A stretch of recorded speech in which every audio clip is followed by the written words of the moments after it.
Abancado à escrivaninha em São Paulo, na minha casa da rua Lopes Chaves, de supetão senti um ciúme por dentro. Fiquei trêmulo, muito comovido, com o livro Palermo olhando para mim. Não vê que me lembrei que lá no norte, meu Deus, muito longe de mim, na escuridão ativa da noite que caiu, um homem pálido, magro, de cabelo escorrendo nos olhos, depois de fazer uma pele com a borracha do dia, faz pouco se deitou, está dormindo. Esse homem é brasileiro, que nem eu.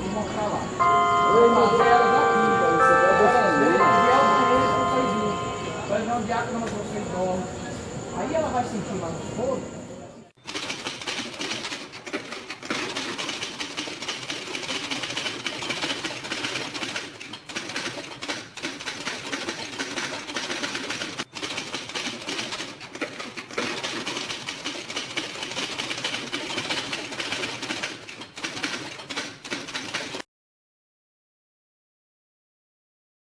Entendeu? Boa noite para todos. Aqui quem está falando é o Pedro Lopes Cardoso. Eu queria cantar um louvor. O que foi que ele fez? É Evangelho. O que foi que ele fez para merecer a morte? Se Jesus só fez o bem à humanidade. Eis aqui o testemunho de Jesus nosso Senhor, que um dia aqui na terra demonstrou o seu amor, operou grandes milagres, mas ele multiplicou, até mesmo água em vinho transformou, deu a luz dos olhos cegos, e ao coxo fez andar, e ao mudo ele também fez falar, tendeu a sua mão, leproso os purificou, e ao morto ele o ressuscitou.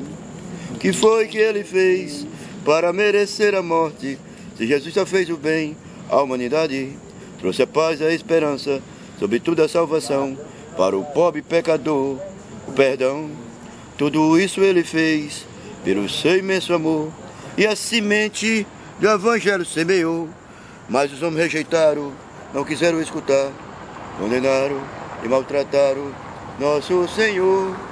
Sua recompensa foi ser pregado numa cruz, com a lança transpassar o nosso Jesus.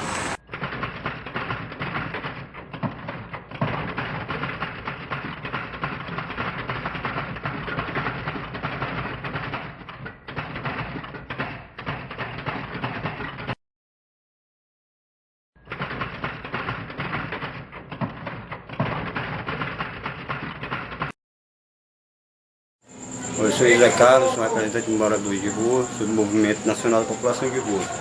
E aqui eu mostro para vocês os descasos que tem. Aqui todo mundo no catalão, e os direitos deles aqui são negados. Eles têm direito à moradia, educação, saúde e trabalho. A gente conseguiu uma moradia para os moradores de rua, mas a gente tem poucas conquistas. A gente só 34 aluguéis sociais que estão aí, que está tendo aí no momento aí para eles. Eles estão tentando ampliar, crescer mais essas vagas. Mas tá aí, ó, todo mundo está calamidade pública. E as autoridades competentes não vê isso aqui. Não vem ajudar a gente aqui. E a assistência social também não vem fazer essa situação.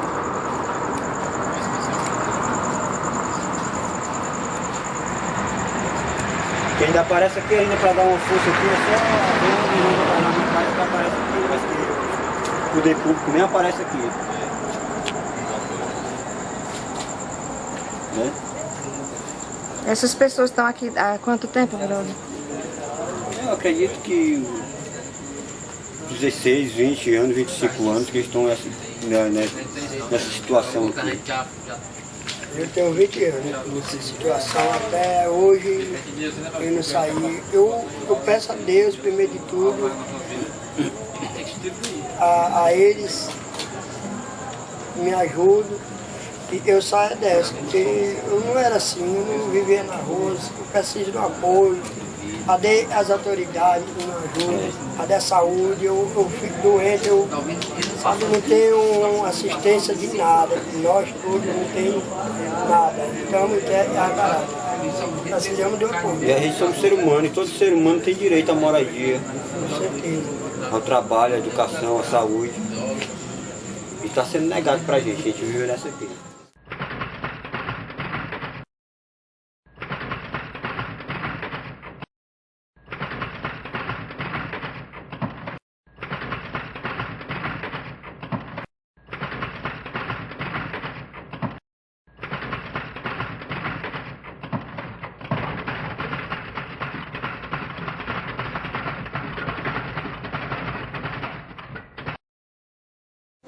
A população em situação de rua é totalmente discriminada. Nós temos políticas a nosso favor. O que ocorre é o seguinte, o poder público ele não tem a autonomia para fazer o mecanismo funcionar ao nosso favor, porque nós temos política. E a maioria da população em situação de rua não conhece essa verdadeira política nacional que tem ao nosso favor, porque nós somos seres humanos. Nós não somos bicho, somos tratados como bicho. Na realidade, a nossa dignidade é passada por cima. Nós somos verdadeiramente coisas do outro mundo. Eu falo isso por experiência própria, porque eu venho andando e uma pessoa, de repente ela olha para mim e diz, não, aí passa para o outro lado com medo de eu ir atacá-la. Isso sabe, é um constrangimento ridículo. E eu vou salientar mais uma coisa, a população em situação de rua tem muitos profissionais. Por um motivo ou por outro, romperam o vínculo familiar, por um problema de sentimental, por um problema de dívida de droga. Mas a gente não pode generalizar que todo morador de rua é marginal. Isso é inadmissível. O que é complicado aqui é o seguinte, tem mais de 100 pessoas nessa praça, mas não tem um banheiro público. Se eles quiserem fazer as necessidades deles, tem que ser na praça. Mas aí tem repressão de polícia, guarda municipal, poder público, dizendo que as pessoas daqui sujam de propósito e são um bando de marginais. Se você não dá condições mínimas do ser humano viver, de pelo menos ter essa higiene, como é que você pode cobrar de pessoas que elas sejam pessoas normais? Pessoas que estão em condição de violência, estão em condição de abandono familiar, abandono do poder público. É assim que a assistência trabalha? Fica complicado saber quem é o culpado ou quem não é. O que a gente sabe é que a população de rua sente falta da assistência, sente falta de ajuda e está precisando muito das políticas públicas para a população de rua. É assim que funciona. É um banheiro trancado, a população sem alimentação. Se não fossem os irmãos evangélicos, as ONGs que trabalham com população de rua, essas pessoas iam passar a noite com fome. Então elas não têm o direito mínimo à alimentação, à higiene e nem à moradia. Essa é a população de rua de Fortaleza.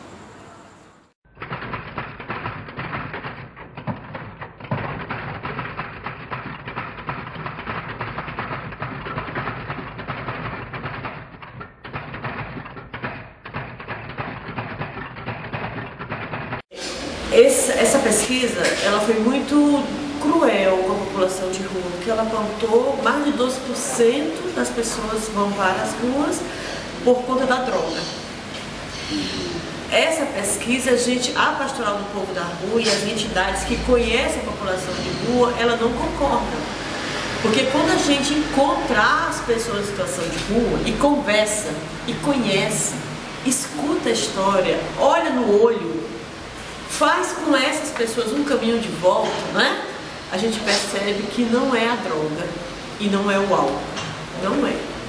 Essas pessoas vêm para as ruas a partir de uma quebra, de uma ruptura dos vínculos familiares, de histórias familiares, né? Conflitos, né? Ruptura com a estrutura familiar, ruptura com a estrutura do Estado, da religião, né? Algum desencontro na vida da pessoa, né, com outras, que muitos casos a gente escuta, que fizeram com que essas pessoas viessem parar nas ruas.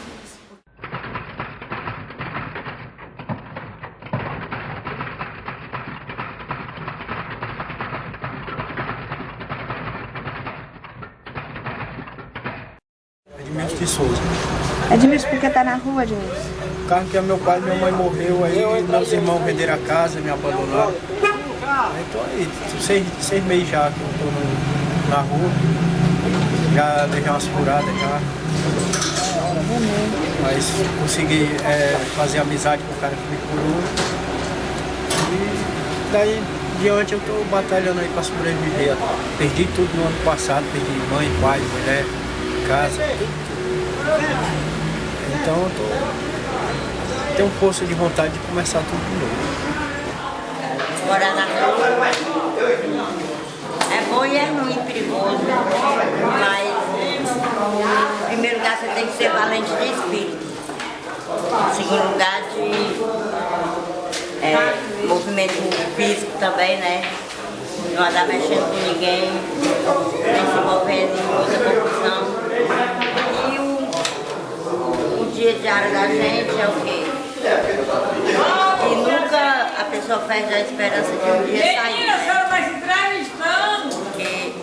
Porque do jeito que você entra, é muito bom, mas pra sair é um pouco difícil. Porque você já vai ficando mais viciada na droga, mais viciada em ter tudo na mão.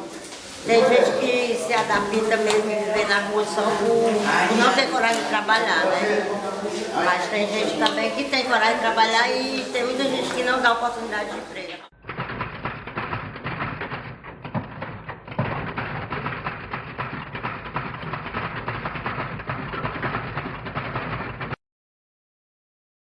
Fortaleza, a gente não pode dizer que não existe nada, porque existe. Agora, claro que não responde às demandas, né, na sua totalidade. Porque, querendo ou não, nós temos uma Secretaria da Assistência Social, que a população de rua é público prioritário, né? Nós já temos um equipamento da assistência, o Centro Pop, né? Nós estamos agora a nível da questão da moradia, na faixa da moradia, estamos com esse programa de locação social que já atende, embora um número muito reduzido, as pessoas em situação de rua. E agora o nosso carro-chefe na moradia está sendo em relação à questão da moradia de interesse social, que é uma proposta que está sendo construída e que deve estar contemplando também, né, pelo menos inicialmente 100 pessoas na rua. Mas, falando da assistência social, por exemplo, né, o que é mais urgente, me parece, é a questão do acolhimento institucional. Com certeza. Né? Com certeza. Hoje o povo dorme na rua porque não tem espaço de acolhida. Não tem espaço. A criatura não poder dormir, não vai estudar, não vai estar no emprego. Quem tem um trabalho, como o Beto e alguns outros que tem um biscate, que trabalha na feira e artesão, vende alguma coisa, consegue uma dormida caríssima por R$20 até noite. Por dia. Isso é caro demais. Mas qual o lugar mensal? Nós precisaríamos trabalhar dentro da política de assistência social espaço de acolhimento institucional, né, que nós não temos. O projeto começou em 2002, a pedido do Superior Geral da Congregação das Filhas da Caridade e dos Padres Lazaristas, que desejava que nós fizéssemos um trabalho com os pobres, mais pobres, para lutar contra a fome. E nós começamos esse trabalho e o nome do projeto é Globalização da Caridade, que surgiu aqui em Fortaleza para os moradores de rua, em 2002. E desde lá nós trabalhamos aqui, preocupadas em dar aos pobres condições para que eles tenham uma vida mais digna e eles possam também se inserir na sociedade. Nossa preocupação, além da evangelização, são oferecidas algumas ações, né? Higienização, eles tomam banho quando chegam aqui, tem alimentação, a formação profissional, alguns cursos que são oferecidos pelo SEBRAE, SESI, SENAC e com ajuda, né? E temos também nós contamos o retorno à família, nossa preocupação é ajudá-los a retornar à família, a alfabetização, o resgate da cidadania e assistência médica que é assegurada pela Sociedade Médica São Lucas, pelos voluntários da sociedade. E agora nós estamos trabalhando com os direitos humanos, é uma equipe que foi organizada recentemente para ajudar os moradores de rua em todas as suas dificuldades.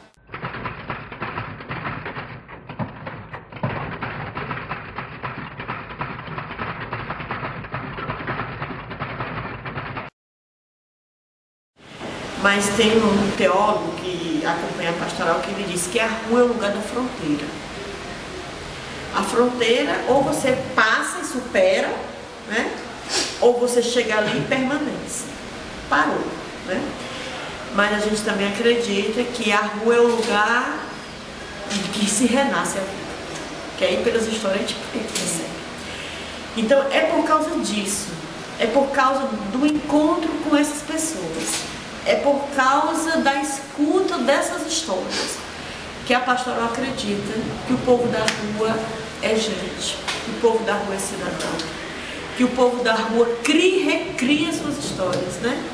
Cria e recria seus laços. A gente percebe que quando eles na rua se reencontram consigo mesmo, né, a partir dos outros, do contato com os outros, contato com as entidades, o contato com o amor, olha, o encontro com o amor, nós temos experiências belíssimas, que pessoas em situação de rua se encontram, se querem bem, se apaixonam e se reapaixonam pela vida, né?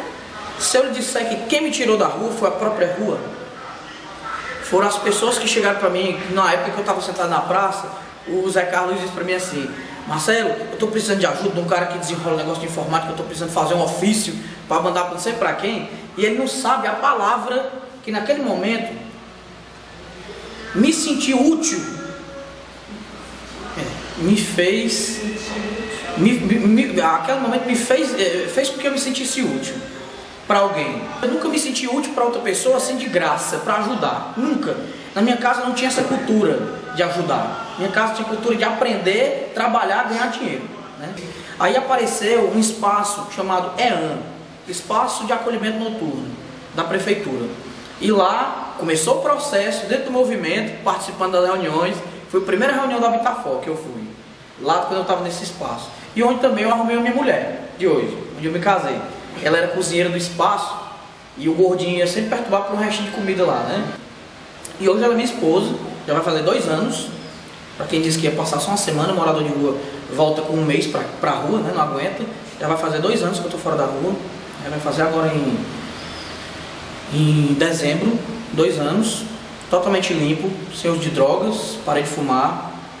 Uma vez ou outra uma cachaçinha, mas muito devagar. Mas também entrei na faculdade, né? Comecei, a gente abriu uma marmitaria.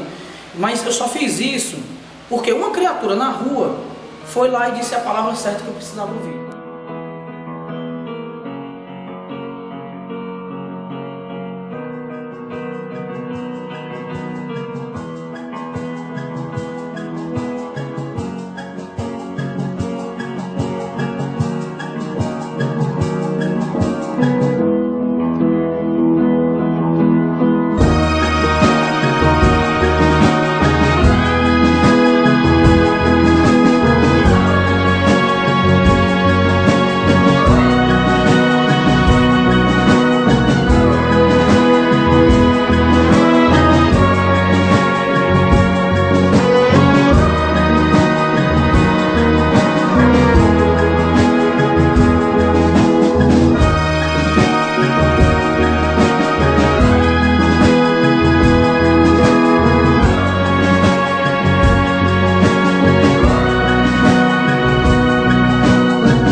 algum dia acabasse essa diferença social e que todo morador de rua tivesse o direito à moradia, à educação, à saúde, como todo ser humano tem esse direito, né?